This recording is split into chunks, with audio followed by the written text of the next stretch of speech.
Matul is-sena li għaddiet aktar minn 4 miljun turist żaru l-Gżejjer Maltin, żieda ta' 12.9% meta mqabbla ma' 3.5 miljun turist tas-sena ta' qabel.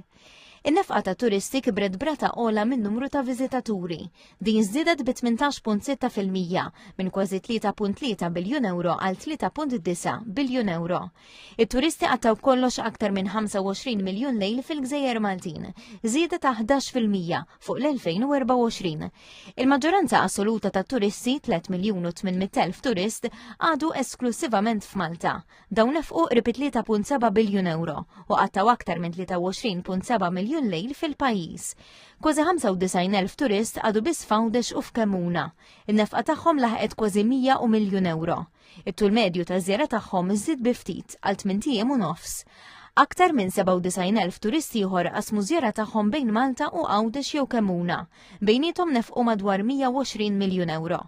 Min ċifri tal-NSO joħroġ li l-linji tal-ajru low cost ġarrew il-maġġoranza ta' turisti li għadu f'Malta.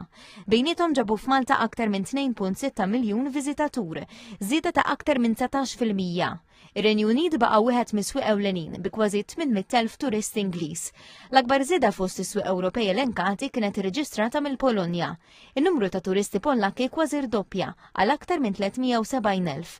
Min-naħa l-oħra, it-turisti mill-Italja naqsu b'5.9% u dawk minn Franza bi 2.8%.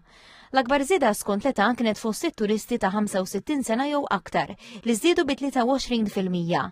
Dawk ta' bejn il-45 u l-64 sena żdiedu bi kważi 22%.